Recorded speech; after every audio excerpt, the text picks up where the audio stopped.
അയ്യേ ഇതെന്ത് കോലം? ഇവിടത്തെ ആ കിളവൻ സർദാർജി അലക്കാനിട്ട ഡ്രസ്സാ. ഞാനിപ്പോ ഇത് നൈറ്റ് ആയിട്ട് ഉപയോഗിക്കുക.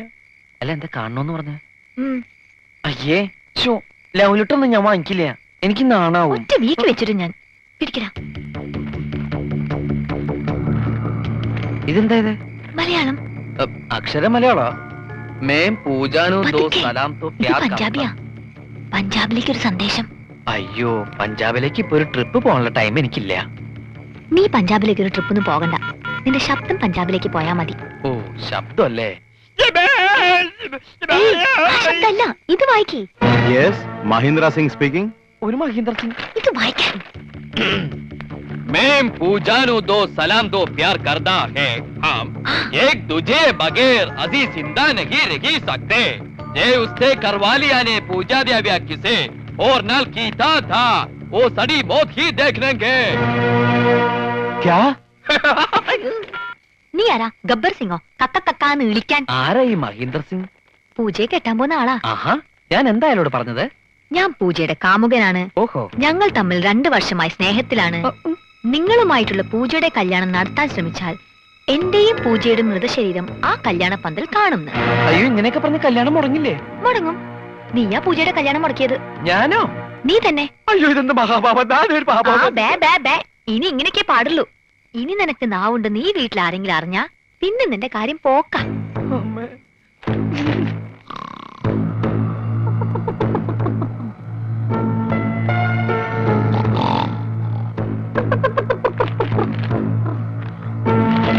വലയെടുത്ത് കടലിലേക്ക് എറിയടാ.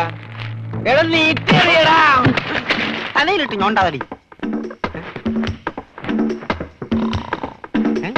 എന്താ ഇത്?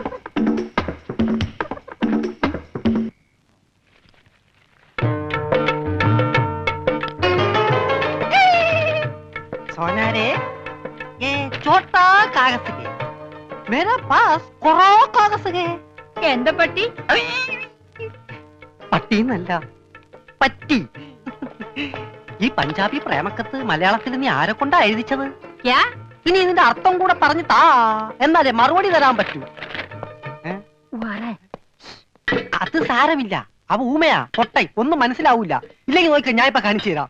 മിസ് പൊട്ടൻ, നീ എന്തിനാടാ സ്വർഗത്തിലെ കട്ടറും ബാഹാൻ ഇപ്പോഴിങ്ങോട്ട് വന്നത്? ചേട്ടേ,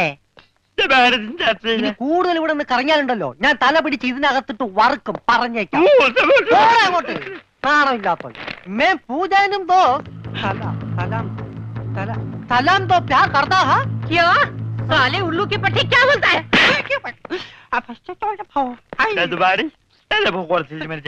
നീ വായിച്ചു തരാം. ഊമ വായിച്ചു തരാം. എന്താ ചൂടാവണം? ചൂടാവാതെ പോടാ. ഞാൻ തന്നില്ല എന്റെ ജീവിതം. എന്റെ ജീവിതം വെച്ച് കളിക്കരുത്.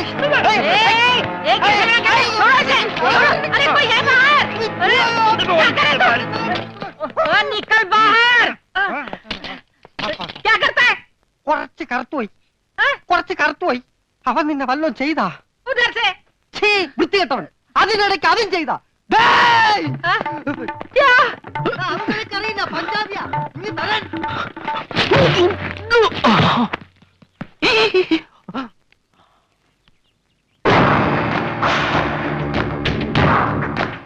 നമസ്തേ സാർ. ഗംഗാധരൻ പണയം എടുത്തോണ്ട് വന്നു.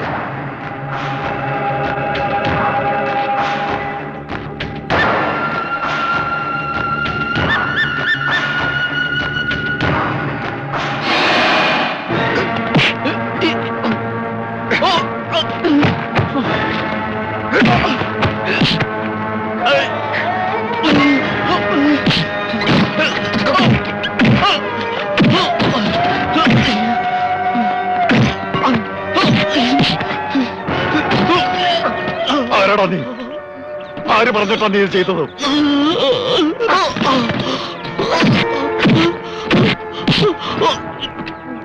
സത്യം പറഞ്ഞു, ഇല്ലേ കൊന്നോളെ ഞാൻ.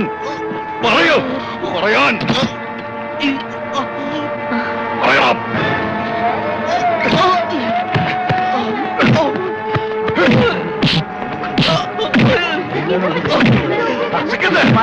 എന്താ ഇത്? വിട് സിക്കിന്റെ. ഇവനെ ഇന്നലെ രാത്രി ഫോൺ ചെയ്തത് ഈ പട്ടി അവളെ പറ്റി അവാദം പറഞ്ഞുണ്ടാക്കി. ഇവനല്ല, ഇവൻ ഊമയാണ്.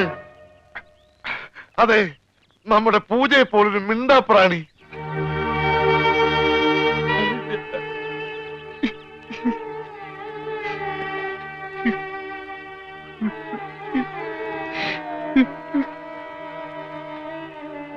ആ ചീട്ടവൻ എന്റെ കയ്യിൽ നിന്ന് തട്ടിപ്പൊടിച്ചോണ്ട് ഓടിയതാ. രാത്രിയിൽ ആരോ ജനലിൽ കൂടെ എന്റെ നേർക്ക് എറിഞ്ഞു.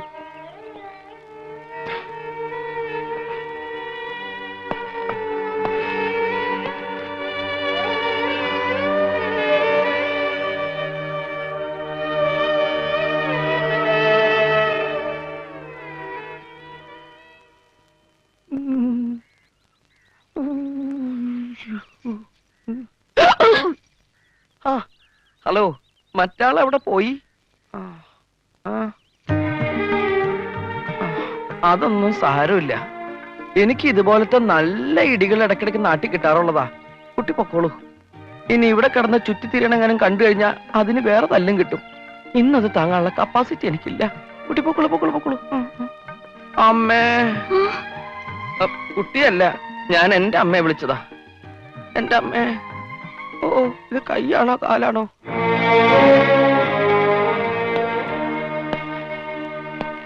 വെറും ഒരു ഫോൺ കോളിന്റെ പേരിൽ അവർ ഈ കല്യാണം ഒഴിഞ്ഞോ? അവരറിഞ്ഞൊക്കെ വാസ്തവമായിരുന്നാലും സാരമില്ല. നമ്മുടെ ട്രാവൽസും മെട്രോ ഏജൻസീസും കൂടി പയ്യന്റെ പേർക്ക് എഴുതി കൊടുത്താൽ തീരുമാനിച്ച ദിവസം തന്നെ കല്യാണം നടത്താമെന്നവർ പറഞ്ഞു. എന്നിട്ട് നീ അത് സമ്മതിച്ചോ? സമ്മതിച്ചു. ചോദിക്കുന്നത് എന്തും കൊടുക്കാമെന്ന് സമ്മതിച്ചു. പക്ഷേ എന്റെ പെങ്ങളെ മാത്രം തരില്ല എന്ന് ഞാൻ പറഞ്ഞു.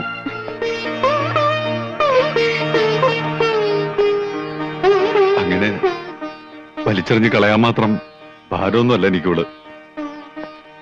പണത്തെ അല്ല, നിന്നെ സ്നേഹിക്കാൻ കഴിയുന്ന ഒരാൾ വേണം. അങ്ങനെ ഒരാൾ ഭൂമിയിൽ എവിടെ ഉണ്ടെങ്കിലും ഈ പയ്യെ കൊണ്ടുവരും. അവന് ഞാൻ എന്ത് വേണമെങ്കിലും കൊടുക്കും, എന്റെ ഈ ജീവൻ പോലും.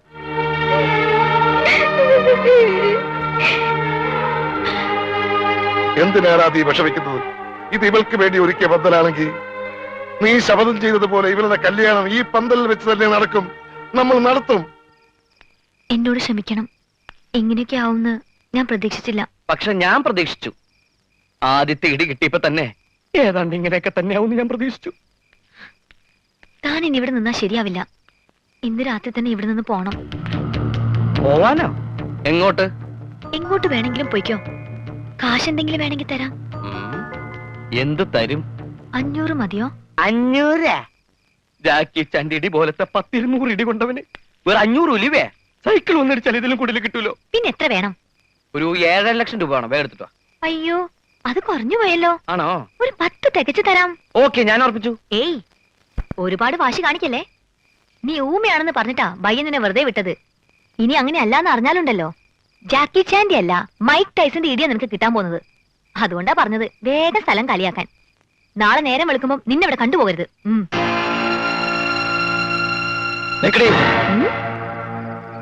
നീ എന്താ എന്നെ വരട്ടുക? നീ എഴുതി തന്ന കടലാസ് നിങ്ങളുടെ ബയ്യല്ലേ? ആ കാലമാടന്റെ കയ്യിൽ തന്നെ ഉണ്ട്. ഇന്നലെ വന്ന എനിക്ക് പഞ്ചാബി അറിയില്ലെന്ന് അയാൾക്കറിയാം.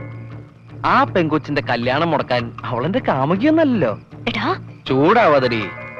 നീയാ ഇതൊക്കെ എന്നെ കൊണ്ട് ചെയ്യിപ്പിച്ചതെന്ന് തെളിയിക്കാൻ ആ കടലാസിലെ ഈ കൈയക്ഷരം ഒന്ന് ഒത്തു നോക്കിയാ മതി. പിന്നെ സമാധാനം പറയേണ്ടി വരുന്നത് നീയാ.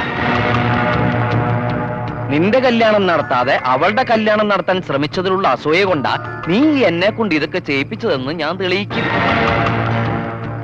അതോടെ പണ്ട് മുടങ്ങിയ കല്യാണം മുടക്കിയതും നീയാണെന്ന് എല്ലാവരും സംശയിക്കും. പിന്നെ നിന്റെ കാര്യം പോകാം. അതെ, ഇനിയൊന്നും ബയ്യ അറിയാണ്ട് നോക്കേണ്ടത് നിന്റെ കടമയാ. എങ്ങാനും ഞാൻ മിണ്ടിപ്പോയാ നിന്റെ കഷ്ടകാലം അപ്പ തുടങ്ങും. ആഫീസ് ആഫീസും പൂട്ടും. Good night. Good night ma'am sir. ഗംഗാര ഒന്ന് അടങ്ങ്. ഒന്ന് അടങ്ങാനല്ലടാ, ഒന്ന് ഉടക്കാനാ വന്നിരിക്കുന്നത്. എന്റെ പൊന്നനന്തരവനെ നിങ്ങൾ തല്ലി ചതിച്ചില്ലടാ. ഗംഗാര, ഇതിപ്പോ ഞാൻ പറഞ്ഞാണെന്ന് അവരറിയും. എന്റെ പണി പോവും. പണി പോട്ടടാ. നീ കടപ്പുറത്തേക്ക് വാ, നിനക്ക് അവിടെ പണി തരാം. കടപ്പുറത്ത് വന്നിട്ട് ഞാൻ എന്തോ ചെയ്യാൻ? നീ ഒന്നും ചെയ്യണ്ടടാ. നിന്റെ ചൂണ്ടക്കുറത്ത് കടലിലേക്ക് എറിഞ്ഞ വലിയ സ്രാവിനെ പിടിക്കാം. എന്റെ അനന്തരവനെ തല്ലിയല്ലേ, ഇതിന് സമാധാനം പറയിപ്പിക്കാതെ ഗംഗാധരനോട് പോവില്ല. ഗംഗാധര, അത് ഒരബദ്ധം പറ്റിയതാ. അബദ്ധം? ബദിരനും മൂങ്ങനുമായി ഒരു മിണ്ടാപ്രാണിയെ തല്ലിച്ചതക്കുന്നതാണ് അബദ്ധം. കൈയെടുക്കണ. ഒരു കാര്യം ചെയ്യ്, അവനെ കൊണ്ടുവെക്കൂ. കാശ് പിന്നെ തന്നാ മതി. ദേ, വാക്ക് പറഞ്ഞ വാക്കായിരിക്കണം. നിർവികേട് കാണിക്കരുത്. കാശ് തരാതെ അവനെ വിടില്ലാന്ന് പറഞ്ഞാൽ വിടരുത്. നീ വിടറാ. ഇപ്പൊ ഇതിന് സമാധാനം പറയണം. എടോ ഒന്ന് പതുക്കെ പറ. അവനകത്തുണ്ട് സിക്കന്ദർ. ചിക്കന്തർ അല്ല മട്ടന്തർ വന്നാലും ജനിക്കാനും പേടിക്കേണ്ട ആവശ്യമൊന്നുമില്ല. ഈ ഗംഗാധരനല്ലേ കടപ്പുറം. കൈ തെരണ്ടി വാൽ കൊണ്ട് ജനിച്ചവനാ. അത് ഇവിടുത്തെ ബടാസാബിനെ ഒന്ന് കാണിക്കാൻ വേണ്ടി തന്നെയാണ് ഞാൻ വന്നിരിക്കുന്നത്. വിളിയടാ. അറിയാതെയാണെങ്കിലും ഞാൻ ഒരു തെറ്റ് ചെയ്തു, സമ്മതിച്ചു. അതിന് പരിഹാരവും ഞാൻ ചെയ്തു കഴിഞ്ഞു. അവനെ വിളിക്കും.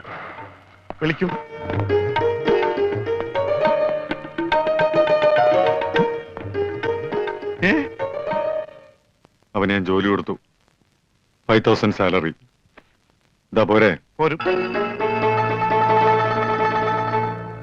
ഇനി ഇവിടെ നിന്ന് വാ വിളിച്ചാറുണ്ടല്ലോ.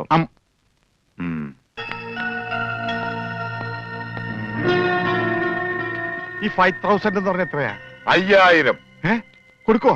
കൊടുക്കും. ആരും ഇവിടെ വെറുതെ പണിയെടുക്കണ്ടെന്ന് ആ സിക്കന്ദർ പറഞ്ഞിട്ടുള്ളത്. ആ രമണന് കൂടെ ഒരു ശമ്പളം കൊടുക്കാൻ പറയോ? മരണന് പണിയെടുക്കുന്ന അനുസരിച്ച് നല്ല ശമ്പളം കൊടുക്കും. എന്നാ പിന്നെ എനിക്കൂടെ ഒരു പണിയൊന്നൂടെ? നീ ഇനി ഇവിടെ നിന്ന് എനിക്ക് പണി ഉണ്ടാക്കരുത്. പോടാ. വാടാ 5,000 അനക്കണ്ട. 5,000 അനക്കണ്ട. ഞാൻ പോയിട്ട് 1-ാം തീയതി മടങ്ങി വരാം.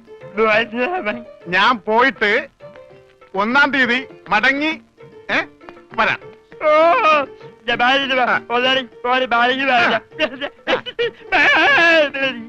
ഇതെന്താ ആദരണ്ടായതാ?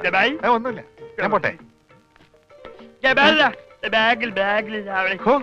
ബാഗ് എന്ന് പറയാൻ മാത്രം അറിയാല്ലേ? ഞാൻ പോട്ടെ.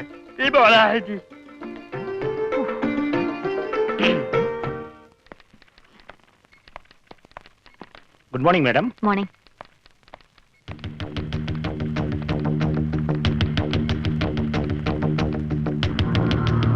Good morning.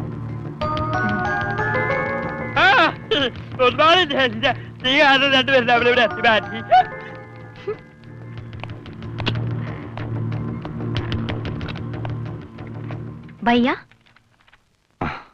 അവന് വീട്ടിലെ പണി തന്നെ പോരെ? ആർക്ക്? ആ പൊട്ടന്. വീട്ടിലെ പണിക്ക് ആള് കുറവാ. ഇവിടെ ഈ 2 നാവും നന്നാല് കാതുമുള്ള ആളുകൾ ചെയ്തിട്ട് ശരിയാകാത്ത പണി അവൻ ചെയ്താൽ ശരിയാവോ? നിനക്കറിയില്ല, അവൻ മിടുക്കനാ. ഇവിടെയുള്ള ആരേക്കാളും മിടുക്കൻ.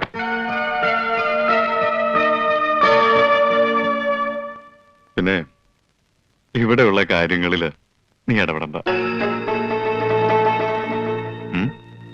മോളിപ്പിക്കോ.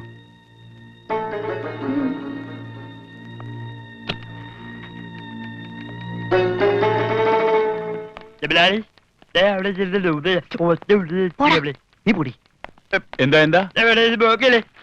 ജനൽ പാടിയാ? അതൊക്കെ കഴിഞ്ഞു. അവിടെ പോയിരിക്കേ.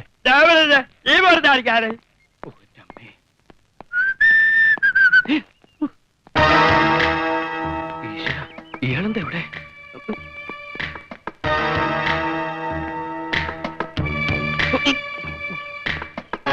എന്താടാ, കാശ് കിട്ടിയോ? ഇല്ല, ഇതുവരെ കിട്ടിയില്ല. അല്ലെങ്കിലും നീ വിചാരിച്ചാൽ കിട്ടുകയില്ല. ആ ഏരിയയിൽ നിന്ന് ബിസിനസ് ഏൽപ്പിച്ചപ്പോഴേ അത് പൊട്ടി. ആ ഉണ്ണി എന്ന് പറഞ്ഞവൻ നാവിട്ടടിച്ച ആരും വീഴും. ഈ ഞാനും വീണു. പക്ഷെ കാശ് പോയത് എന്റെയാ. അവൻ വെള്ളത്തിൽ ചാടിച്ചെത്തന്നോ ഇൻഷുറൻസ് തുക കിട്ടുമെന്നോ ഒക്കെ നീ പറഞ്ഞല്ലോ. ഡെഡ് ബോഡി കിട്ടാത്തതുകൊണ്ട് ഇൻഷുറൻസ് കമ്പനി കാശ് കൊടുത്തിട്ടില്ലെന്ന അവന്റെ അച്ഛൻ കൈമൾ മാഷ് പറഞ്ഞു. കള്ളം. അയാളാ കാശ് ഒതുക്കി അവന്റെ കഴുത്തിന് പിടിച്ച കാശ് കിട്ടും. അതിലും വലുതൊക്കെ നാട്ടുകാർ ചെയ്തു കഴിഞ്ഞു. നാട് റോഡിൽ വെച്ച് ഉടുതുണി പറിച്ചു മാറ്റി. വീടിന് നേരെ കല്ലെറിഞ്ഞു. ഇനിയും പൈസ കിട്ടിയില്ലെങ്കിൽ വീടിന് തീ വെക്കുമെന്നാ നാട്ടുകാർ പറഞ്ഞിരിക്കുന്നു. ആ നാട്ടുകാരായാൽ അങ്ങനെ വേണം.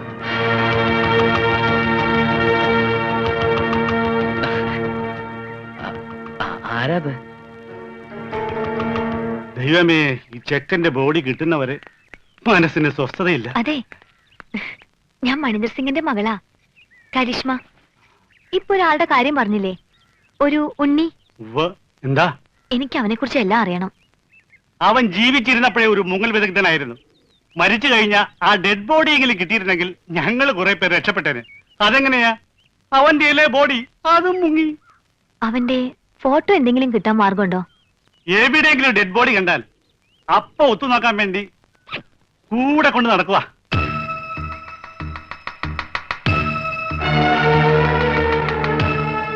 ഒരു നാട്ടിലെ മുഴുവൻ ആളുകളെയും ചതിച്ചിട്ട് വന്നവനാ. അവനെ വിശ്വസിച്ചൂടാ. അവൻ നമ്മളോട് പറഞ്ഞതും പച്ച കള്ളമാ. അവൻ ഗംഗാധരന്റെ ആരുമല്ല.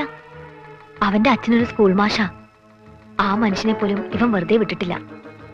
ഇവൻ കാരണം നരകിക്കുക ആ അച്ഛനും കുടുംബവുമെല്ലാം.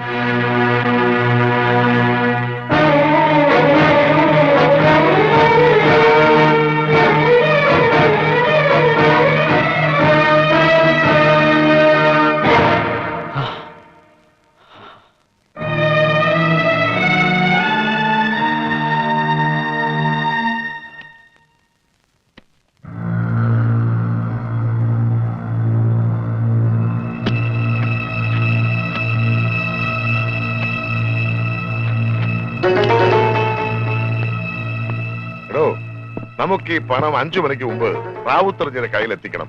ഇല്ലെങ്കിൽ നാളെ നമ്മുടെ ട്രാവൽസിലോടുന്ന വണ്ടികൾക്കൊന്നും പെർമിറ്റ് ഉണ്ടാവില്ല. അല്ല, ഞാനിത് ആരോടാ പറയണേ?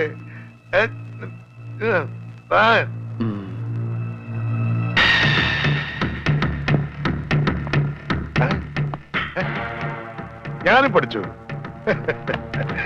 ഇത്ര ഈസിയാണ്.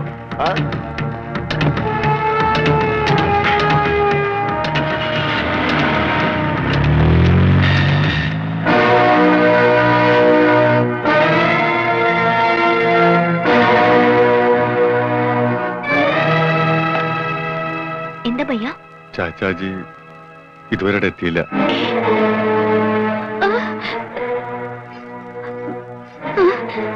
അന്വേഷിക്കാം. നിങ്ങൾ പേടിക്കൊന്നും വേണ്ട. ചാച്ചാജി ഇങ്ങ് വരും. കൂടെ പോയിരിക്കുന്നത് ഗംഗാധരൻ കൊണ്ടയാക്കിയ ചെക്കനാ. ഇത്രയും പണവും ഉണ്ട്. അവൻ എന്തെങ്കിലും അവനെ കുറിച്ച് അങ്ങനെ ഒന്നും സംശയിക്കണ്ട. അവൻ ചതിക്കും. ചതിയനാവൻ. പണത്തിന് വേണ്ടി എന്തും ചെയ്യും. എനിക്കറിയാം. അതുകൊണ്ടാ പറയുന്നത്. വേഗം എന്തെങ്കിലും ചെയ്യണം.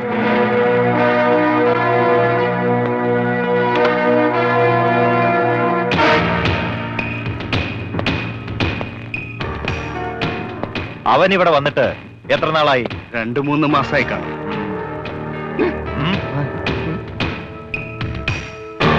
ഇവിടുന്ന് പോയതിനു ശേഷം മണീന്ദർ സിംഗ് ഫോൺ ചെയ്യോ മറ്റോ? ഇല്ല. തിരക്കാവുന്നിടത്തൊക്കെ തിരക്കി. ഇതുവരെ ഒരു വിവരവും ഇല്ല.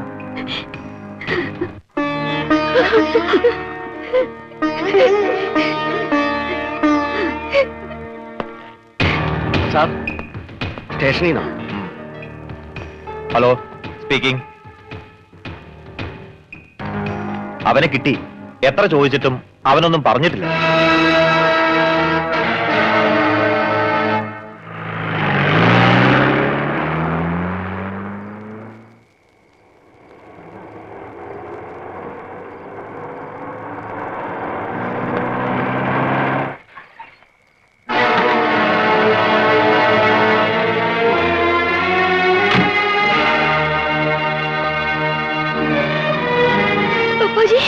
എനിക്കൊന്നുമില്ല.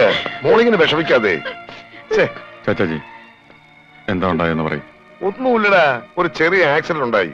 അവൻ കൂടെ ഉണ്ടായിരുന്നുകൊണ്ട് ഒരു വലിയ അപകടത്തിൽ നിന്ന് രക്ഷപ്പെട്ടു. എന്നെ ഹോസ്പിറ്റലാക്കിയിട്ട് അവൻ ആ പണം എത്തിക്കേണ്ടടുത്ത് കൃത്യമായി എത്തിച്ചു. എനിക്ക് മരുന്ന് വാങ്ങാൻ ഇറങ്ങിയതാ. പിന്നെ അവനെ കണ്ടില്ല.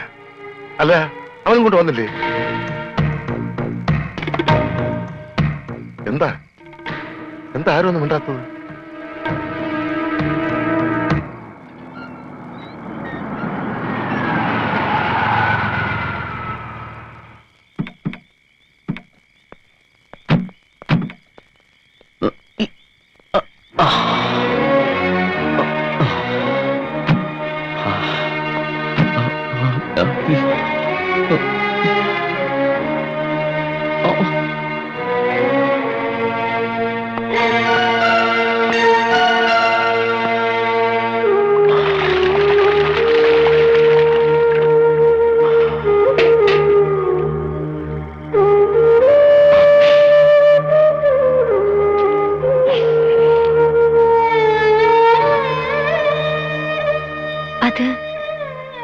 കാണാതായപ്പോ ഞങ്ങള് വിചാരിച്ചു കട്ടിട്ട് പോയി കളഞ്ഞു എന്നല്ലേ?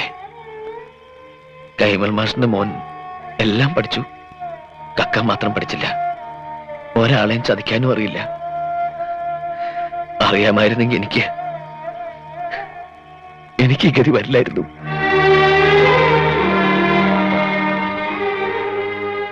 എന്റെ വീടിന് എല്ലാവരും ചേർന്ന് തീ വെക്കും മുമ്പ് എനിക്ക് അവിടെ എത്തിയേ പറ്റൂ. ഒറ്റയ്ക്ക് പോവാനും പറ്റില്ല, ആരെങ്കിലും കൊണ്ട് എത്തിക്കണം. ജീവനോടെ ഞാനവിടെ ചെന്നിട്ടൊരു കാര്യമില്ലേ? ഇൻഷുറൻസ് തുക കിട്ടണമെങ്കിൽ എന്റെ ശവം അവിടെ കിട്ടണം. ഇതൊരു രണ്ടാം ജന്മമായിരുന്നു. ഒന്നും കേൾക്കാത്തവനായി, ഒന്നും സംസാരിക്കാത്തവനായി. ഇനി ഇതും തുടരാൻ കഴിയില്ല.